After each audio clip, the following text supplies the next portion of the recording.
This is Richard, the electrical supervisor, and Hey, one of Richard. the electricians. And Morgan. Morgan. So this is our lot? It's Rick. I hadn't seen him, he must be tied up somewhere, sorry. It's all good. Yeah. Now, I'm a simple salesman, so keep in mind that you guys are probably going to know some stuff that I don't. But the idea is to back up the product with that we supply you a product and we want to do training to help you with it. If I don't have the answers, because I am but a simple salesman, I'll find out the answers for you. You guys on the electrical side, have you looked at the 282 yet at all? No, not recently. Okay. Well, let me start at the beginning. So I'll just fill them in. This is what we bought to replace the CCP thermometer that we used. You know, the one that built the RT200? Oh, yep. Yeah, so this one is, the RT200 we've got is started to go on the 0 point unstable. Is that the old, the made in Wellington, the old? Yeah. I remember those. Yeah, we're with the museum for them. We've got 3. Wow. We had 3, one's gone, but we've still got 2. About 1 million years ago, you won't even know them, you're too young, but Mike might know. David Reed Electronics. Do you remember David Reed Electronics? Well, you've got the same snow on the ceiling as me. Sorry, am I being Mike's insulting? laughing inside, he's not. Oh, wow. Would you like a hug? David Reed Electronics, we used to sell some precision resistors for DSIR, who made those thermometers. Yeah, RT200. Before my time in this country. Yeah, you're from the home country, eh? Yes. From Wales, up towards Wales? Obviously that's. You've got a bit of a lilt, I'm I trying have to pick it. spent many years in Wales. Come South through, Wales, just in wandered past the south. 13 years in. Oh, okay. But I lived in Western Supermarket. Okay, because I pride myself as a bit of an Anglophile, so I try and pick accents when I can. So, right, so what I'll do is I'll start at the beginning, as if you've not seen the thing, and to give you a basic We've got 20 overview. minutes. Pardon me? We've got 20 minutes. Oh, okay, I'll be quick then. Yeah, in this room, otherwise we'll We'll go get to kicked school. out. Okay, so what it is a precision laboratory level instrument, but it's portable. Now, this is the one that Aiden and co carry around. You can see it's dirty and cruddy as all hell. It's IP67, but keep in mind, this is probably similar accuracy to what it's replacing. I can't remember what the specs were on those. But the basic accuracy on this thing, on resistance, is 25 parts per million. On voltage, it's 50 parts per million. On its basic RTD accuracy is 0.0015 degrees C. So it's accurate as all get up. But what's different to a lab style thermometer normally is that it's portable and it's IP67. It is truly something you could take in the field and use around there without, we've got an Acumac in our lab, in our calibration lab, but you'd never take it out. It's in a plastic case, it sits on the shelf. Yeah. This thing, Aiden and the boys take it around all over the place. Now, it's 2, almost 3 inputs. The reason I say it's almost 3, I don't know why it's not focused very well, is that you've got 2 thermocouple sockets and 2 smart plugs. But the third channel is a maths channel. So you can have 3 channels displayed, you can have A minus B. No. Which is ideal perhaps in your calibration lab because you can go, a probe under test, reference probe, and you can look at the difference, which is quite nice. It will take kind of everything in terms of thermometry. Thermocouples, it takes all the thermocouples you could think of, including some of the weird ones you probably never come across, like in type C. I've never seen a type C thermocouple in my life. And all the exotic ones like your type R's and type S, the platinum rhodium type that you'd use on furnaces and the like. So it takes everything. It takes 2 different sorts of PRT. They tend to use the term SPRT, or a secondary reference PRT. These are a smart plug. When you buy I'm trying to be techie about it. When you buy a very fancy calibration probe, it comes with calibration data on it. Probably more these guys than you guys, but sometimes if you buy a top-end probe, it'll come with either CVD, Calidad Van Dusen, or ITS90, data, where somebody like MSL has gone through and given it coefficients for A, B, C, D, E. And the beauty of the smart plug is that there is a chip in here that stores that data. So that if you plug in a smart probe, like probably that one is, it'll come up and say serial number ABC 12345. So you instantly have all the CDD and or ITS or smart probe data in the device. If you don't have, if you're using a conventional probe, this is what's called a 9072. As it comes, it's got 4 alligator clips on the end, so you can hook it up to ordinary probes. Oh, yes, yep. So in our case, we've just put a 3-pin Canon socket on it. It's not a 3-pin, it's a 5-pin, I lied to you already. And plug it in. And we've programmed this one to say this is this, and if I was to plug it in, it would come up and tell us what it is. And so if you don't have those coefficients in there, You can put them in manually. but if you don't have them in, you'll read a lot of error. No, it'll still be super good. It'll be better than the best thermometer you've ever used. It'll just be reading as a standard RTD. Right. Yeah. So they call them, in Additel speak, they have PSRTs or precision SPRTs, secondary precision reference thermometers, which will have that data, the ITS 90 and or CVD, or the smart probe from Acumac.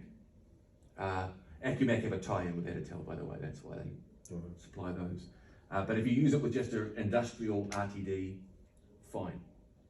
I'm just trying to work out the error. So if you didn't have your ITS 90 values in there, the coefficients, how much error would you roughly see? Because we do that for our B mixers. They've got them built in, same as a smart chip. Yes. But we've got some other probes in the cupboard, which I want to put some plugs on and enter the coefficients. What if you didn't enter those coefficients in? It'll still give you a really good, if it doesn't read the data, it'll just give you a really good standard industrial, what they would call an industrial. Not accurate enough to be traceable. That's a question that's above my pay grade, actually. I'll ask the question. I think it would be. I mean, your basic accuracy. It's the only question I've really got that I'm still trying to find an answer to is how important is this coefficient data? I don't think super. I'll give you my opinion and then I'll get it verified. Because the basic accuracy is 0.015 degrees without a probe and 25 parts per million on resistance, it's going to be shit hot. Yeah. Even with a standard PD100. Now I realise that shit hot is not an SI unit, so you'll need to determine, what is okay for you. But I think you're going to find it's going to beat any Should B. be easy enough to test. So you've got one here with the coefficient in it. Stick Yeah. it and measure it. Yeah. And then stick it in a standard one and see what your differences are. Yes. Is that a smart probe? That one's got coefficients in it? Yeah. Exactly so. You're quite right. Yeah. Morgan, wasn't it? Richard. Richard, sorry, mate. Cocaine's a hell of a drug, mate. No, you're quite right. And what you can do, in fact, that's a standard calibration as they describe in their manual. You could lock a single smart probe to channel 1.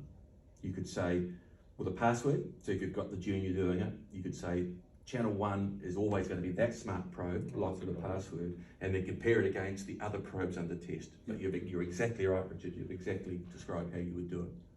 So we would do that then for our CCPs because we're going to send that to MSL to get calibrated. Yep. And we'll just lock it to, if you can show us how to do that today, later. Yep. Because then we can just, no one can go to the second one and accidentally use the second one as the, Cool, right? Now, it does come with an IAN certificate, but obviously MSL is that next level.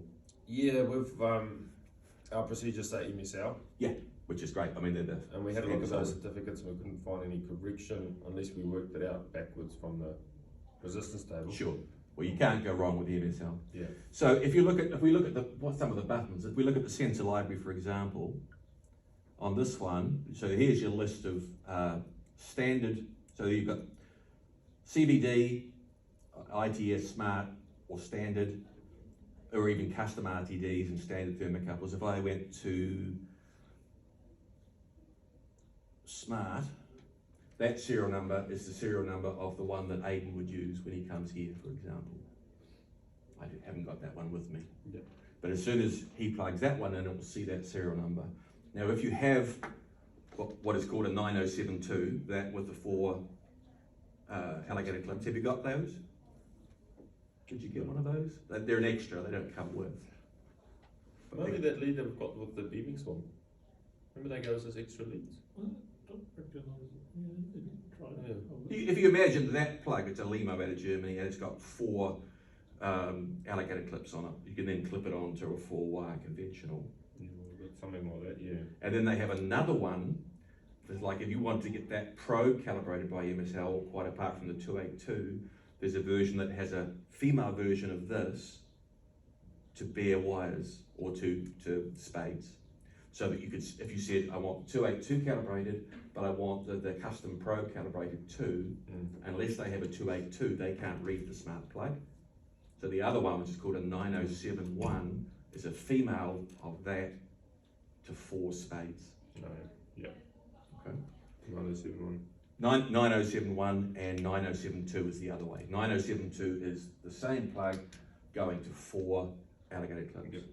I can send you pricing if you like on those. Yeah. I'll make notes as I go. 9072, 9071. That Additel product. Yeah. Okay. Now, you could almost certainly make it yourself if you bought the Limo connector, and it would be a lot cheaper, I would think. Lower cost, you're not supposed to say cheap. Yeah. Additel. The Additel, you'll pay for them putting it together and their name and stuff, but yeah. Okay, so if we look at how it works, let's take a thermocouple by way of example. Standard thermocouple. Do we all know about thermocouples and cold junction correction? Run over it. I just use your whiteboard if I may. The lie we tell people, because it's easy, is that if you have 2 dissimilar metals and you heat it, that's supposed to be a flame, you get a tiny millivolt here. It ain't true. What actually you have, so Mr. Seebeck came up with the principle of having 2 different metals. This end was in a bucket of ice, this end was to the heat. Then you produce a millivolt.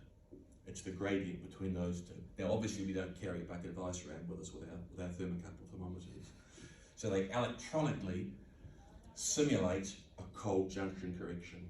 So you'll see on some of these thermometers that you have your CJC, cold junction correction. So it's not a lie, it's a white lie. We tell people to make it easy to understand, but that's the truth. So this is done electronically, so it's important that you have the accuracy of your CJC as well. The accuracy, I should not drink at breakfast, of the CJC on the 282 is 0.15 degrees C. So if you wanted a better cold junction correction, you can choose an external cold junction correction and use channel 1 with a really good reference probe as your cold junction in an ice bath. So you know when you make up an ice slurry, you could make up an ice slurry. If you wanted a thermocouple to the nth degree, I'll show you how to do it. You could go to, here's where I show my ignorance, I'll get it wrong, but never mind. So if I plug the thermocouple into channel 2, around the right way, and we go to thermometer. Now, I'll go through the basics of setting it up, which I'm sure you've worked out already for yourself. That warning is telling us that we're selected PT100 on channel 2, and obviously it's not seeing what it thinks it should. So we'll turn off channel 1, for the sake of argument, and on channel 2 we're going to change it, it's all touch screen, as you've probably worked out, to a thermocouple. At the moment it's set to type K, but if I touch on the K, we can set it to any one of 50 million different thermocouples, including the bare millivolts, which is quite nice. Incidentally, when you have it up on screen, normally you will see both the temperature and the millivolts. So I'm not quite sure why I'm not seeing that at this moment, but I'll come back to that. Oh, while we're there, So this is your setup. You can adjust the fine tuning, so K-type thermocouple, the resolution. Normally you're not going to have any better than 0.1 resolution on a thermocouple, but you might for some reason, especially if you're using something fancy like an R or an S or something. So you could make that, 0.01 if you wanted to. And here's your cold junction compensation. So at the moment it's set to internal. And there's two things you can do. You can either, now this is where it's lost in translation just slightly, external means you're putting in a figure. So you measure the temperature where you're working and it's exactly 19.3, so you put in that temperature. What I would call external is what they call custom. So we could go to custom, and so at the moment it's set to a standard PT100 385. You know that term, PT100 385? 0.385 ohms per degree, it increases. PT100 0 at 100 ohms at 0. So yeah, you could, if you wanted to, put a calibrated probe into channel 1 and use that as your cold junction reference. Pretty cool. It's pretty awesome. I don't think you'd have to do it often, No. but you might. Probably just the boilers. We have to. Because normally you're looking at a resolution that isn't necessarily that hot. On thermocouples, as you know, they're not normally that super accurate at the best of times. Let's change that to an RTD so we don't get it beeping at us all the time. Oh, I have damage probes on thermocouples. A couple of damage ones, yeah. Let me just check that cold junction setting that I told you. I'm sure yes, it is 0.1, plus or minus 0.15 is the cold junction correction on. Sorry. We can catch up with automation tech. Okay, data logging. It's got really great data logging on there, which also is fantastic for doing your calibrations or doing your work in the field with you guys, So it's as simple as going to, the home screen is your savior. If you get lost, just hit the home button, take you back here. With the data logger, you create a new setup that you want. I don't know why the focus is so crap, sorry about that. Let's create a new test, and we're going to do it with a thermocouple. I'll put it in channel 1 so it's not going to beep at us all day long. So we could just data lock an all day CCP with that. So we've got an industrial thermocouple on channel A. We'll make it whatever colour we want to make it for our chart. That you can see now it's reading 0.031 millivolts, which if you look up a thermocouple table, you can see that a K-type at that temperature is that.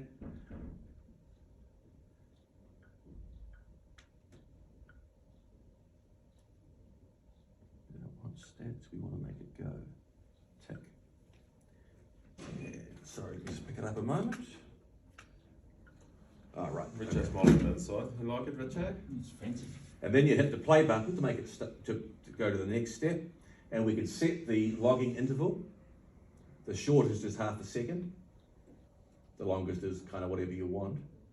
I hear you ask, how many memories does it have, Greg? Good question. 100 million. Sample points. Yeah, so to put it in another SI unit, shitloads. You've got years of data, a million, several million is a big number. So we're at half a second, let's make it Let's work half a second. 1 second, for example. We want to have 25 samples, and we go start, and I go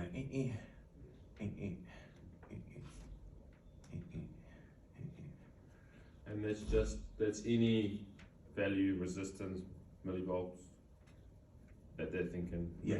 Yeah, Okay. just whatever you, on that setup screen, Yeah. we just set up whatever you wanted it to be. So I've just used the thermocouple because it can respond quickly to my fingers. There it's done. What's under there? Not used in this case. Don't pull it off then. It won't hurt it. It's got a couple of sockets there. I believe it's, Got the USB in there. well, there's a USB at the bottom. There's USB-C at the bottom along with the power charging the battery. Yeah, that's all. The top, originally was for pressure that they didn't go with in the end. And I don't know if that's going to be a later feature or not. So we would then go to that, you'd set it up, call it what you want to call it.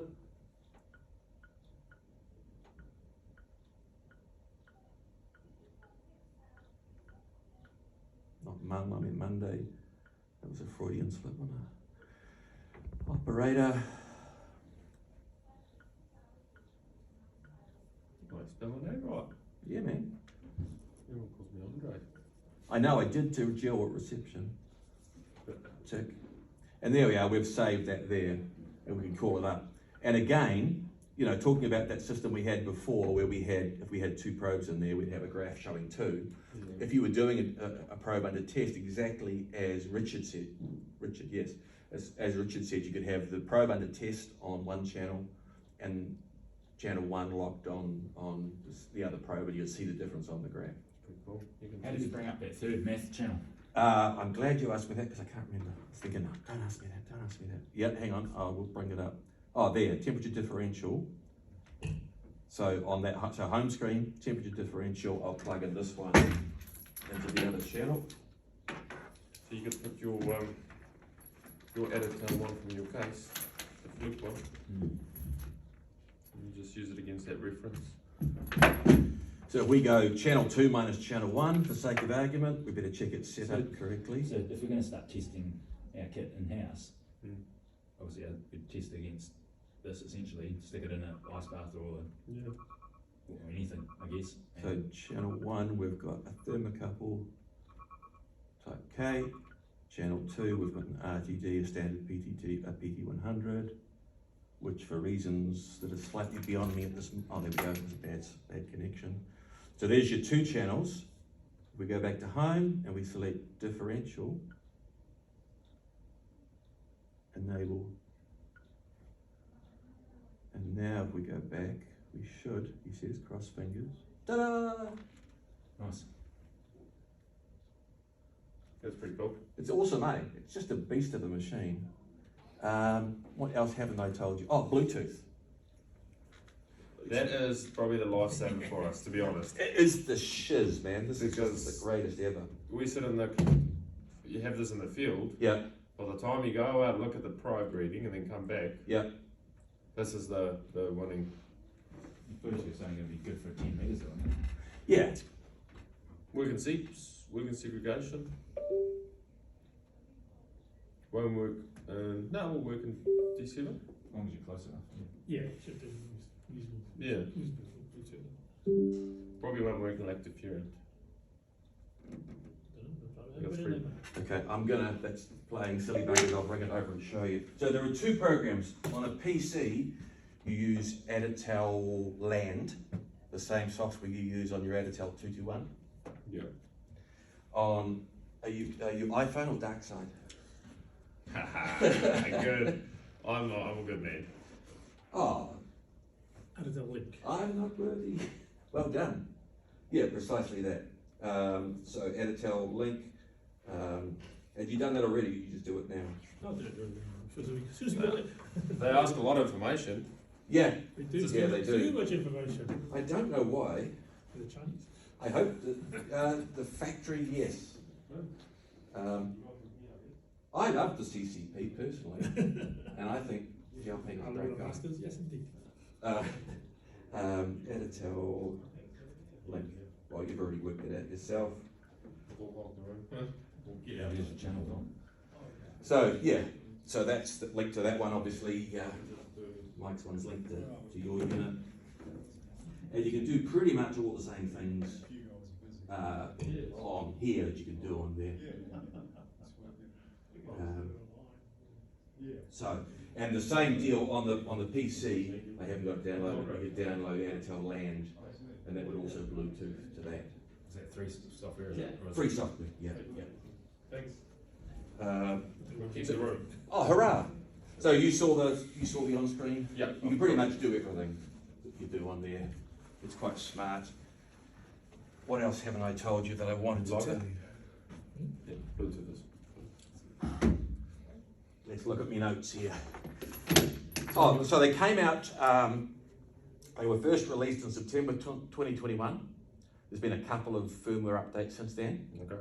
So Additel are pretty good at updating, which is good to know, because you know how some companies, they drop the product and then, don't update the software. Make the next one.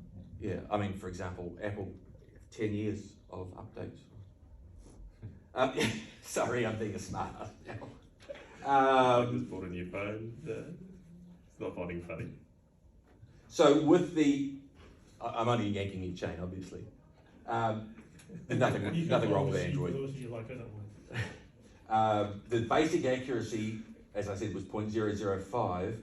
With an Acumax 1760, the basic accuracy is 0.013, because obviously, I'm preaching to the choir, you're calibration guys, but you have to factor in your probe and the instrument.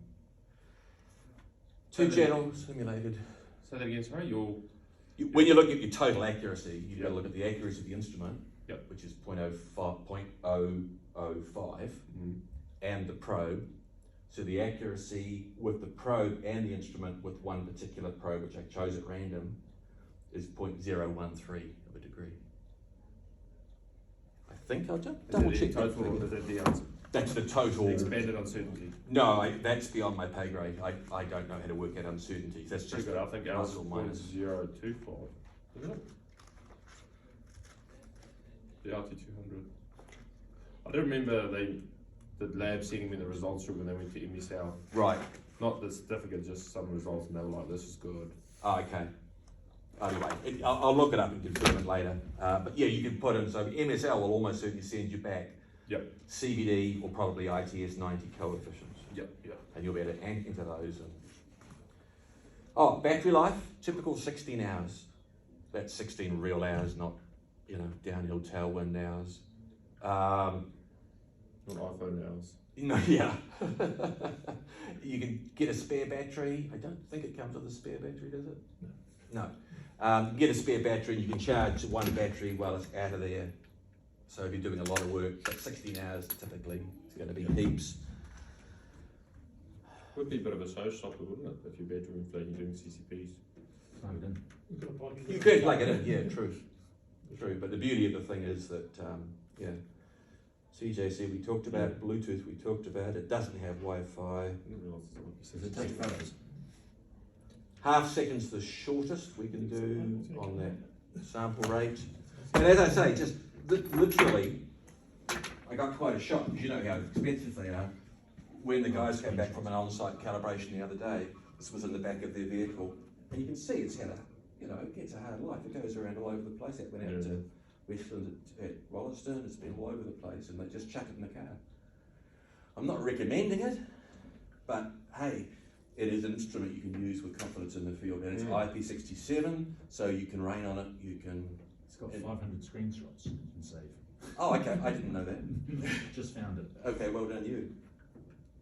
I think I've covered what I wanted to cover. What else do you guys need to know that I haven't told you? So it does resistance, Yep. all its quantities, so... Millivolts, so it's mainly it's there to do RTDs and thermocouples. Well, and within those it will do millivolts separately, and it will do resistance separately. Okay. But yeah, it's effectively a thermometer. Or they call it a display. And as I say, that's just an error to tell you that. Yeah. Which is quite good. That definitely ticked the boxes. We wanted something that's portable, and the Bluetooth function was Nothing's built into it now. You have to buy a probe for it, or he's done it. Yeah. He just bought that on his own. That's the thermometer. You couldn't do anything. That would be almost, not quite useless, but it would be overkill. Yeah, you'd need to have a proper certified probe to make it really sing, yeah. Luckily the probes are cheap. They're not. What was it, $4,000? That's expensive. Did you not find out till after the event? No. No, it was... Sorry, the guy that was working with you replaced me, and he probably didn't know a lot about this stuff. Yeah. He was probably the channel. Ask Aidan about how delicate the ceramic ones are. Oh, all good. All good. He came up to the office one day with a ceramic version of this, and he literally just set it down on the desk just as gently as can be, and it went. The stainless steel are much better, and it was right in front of the boss. It'd be useful just to have ambient temperatures, just when a lot of the stuff is BMX does ambient temperature. Yeah. Pressure, just as my interest as well. It doesn't have a separate ambient sensor, no, you've got to plug something in. Yeah. Other than the cold junction correction, which isn't really it. So no is the answer. Why am I trying to inflate Sorry, that? that's a Oh, answer to sales. these first ones. It doesn't have an I ambient. didn't think it was, but No. I just thought, oh, nothing in the box still. But yeah, you can. Here you are. Here's one I prepared earlier for you to give. Oh, we've got plenty of those. Oh, okay. It's hanging right Oh, have You're looking to gift horse in the mouth. Thank now. you. Give the boss. So it's just a simple bead thermocouple. So, but there we are. Now I can say yes. It has ambient. Right, Morgan, Richard, any questions? No, looks beautiful, smart. Good. Now, no, actually, how's it going to hook? So when you're using it, Yep. you're going to have your iPad and you're going to enter the results that are on your phone into our system at the time you're doing it. How So you can do that. So you can use it as a calibrator on the CMX. Are you using it for reference, or are you using it as a calibrator? No, just a reference. Reference. Oh, okay. So CCP still run how they used to on Axis. So you. So you still fill on those worksheets. Oh, really?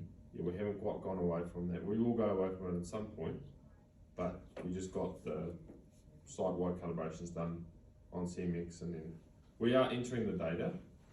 So we are running the system in the background, but we just want to run it for a couple more. Yeah, no, all good. At the moment, still your So, worksheets. so what are you? I haven't done them for a while, ages. So what are you? You're using a BMX now, though, rather than the CCPs. not in CCP. CCPs, we still use the RT200. But we'll go to this. Yeah. Yeah, once that's MSL runs next week. And then you're just handwriting it all. So Why did you get into? You may be able to get some stuff out of Additel land. You may be able to, can you import into CMX from a CSV file? You should be able. Yes, but that's just a lot to do that. I'm thinking more. They Just, wanted more paper. you guys have got iPads. You've got iPads now, don't you? yeah, Why don't you run your internal one? So rather than it being a paper thing, like Paper-based. your digital one, like just even if they do you just a template. we've got it in CMX already. So we do enter when we do the test. It's just we haven't got that system approved by quality yet. Oh, okay. All right. So once that is, Yeah, and it's a that'll be monster. paperless. Yeah. Yeah.